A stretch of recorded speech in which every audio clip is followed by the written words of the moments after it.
Pemirsa, kita akan memasuki Habarnang Panambayan.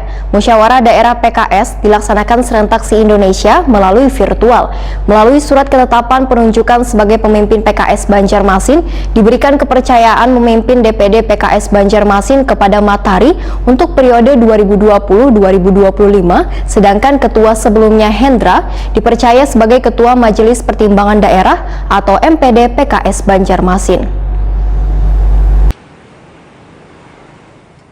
Musyawarah daerah PKS dilaksanakan serentak se-Indonesia melalui virtual. Melalui surat ketetapan penunjukan sebagai pemimpin PKS Banjarmasin yang dibacakan pengurus PKS Pusat, disaksikan jajaran PKS Banjarmasin di Sekretariat DPD PKS Jalan S. Parman, Banjarmasin Tengah hari Senin 28 Desember 2020, memberikan kepercayaan pemimpin DPD PKS Banjarmasin kepada Matahari untuk periode 2020-2025. Sedangkan ketua sebelumnya Hendra dipercaya sebagai Ketua Majelis Pertimbangan Daerah atau MPD PKS Banjarmasin. Ketua MPD PKS Banjarmasin, Hendra Wahitakoni Prima TV memadahkan ditetapkannya Matahari sebagai ketua setelah diusulkan Dewan Pertimbangan Tinggi Daerah PKS Banjarmasin. Anggota Komisi 4 DPRD Banjarmasin ini pun berharap kepengurusan baru nantinya dapat berinovasi sejalan dengan bergantinya warna logo PKS menjadi warna orange, yang menggambarkan nuansawan semangat baru yang bisa merangkul suara milenial.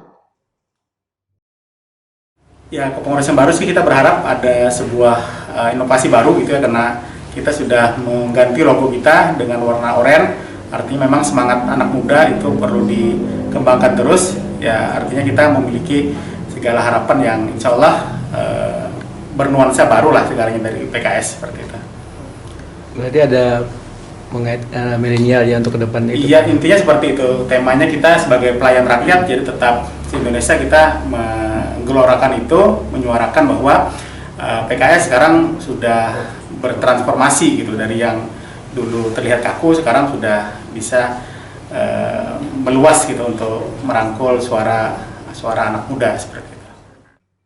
Ketua DPD PKS Banjarmasin, Matahari menyatakan walaupun berat menjadi ketua PKS, namun kada bisa menolak lantaran dalam kepengurusan PKS kereda jabatan yang harus diminta, tetapi diamanahkan. Sehingga amanah atau kepercayaan ini harus dijalankan dengan baik. Matahari berjanji akan melakukan mapping struktur ke ranting agar satu kelurahan memiliki 2 ranting, sehingga target 3 besar di parlemen di tahun 2024 nanti bisa tercapai. Wakil Ketua Komisi 1 DPRD Banjarmasin ini pun menegaskan, bila dalam kepengurusan 5 tahun ke depan akan melibatkan kaum milenial.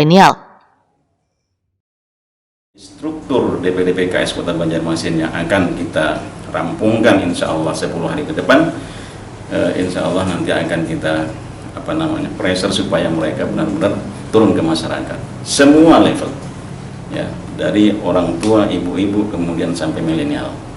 Struktur yang akan datang nih diisi seberapa persen milenialnya? Ya, lihat keperluan nantinya, lihat keperluan dan strukturnya di situ apa bidangnya nanti, di situ akan kita masukkan. Tapi di DPP sendiri sudah memberi sinyal kepada kita bahwa milenial itu harus ada keterwakilan.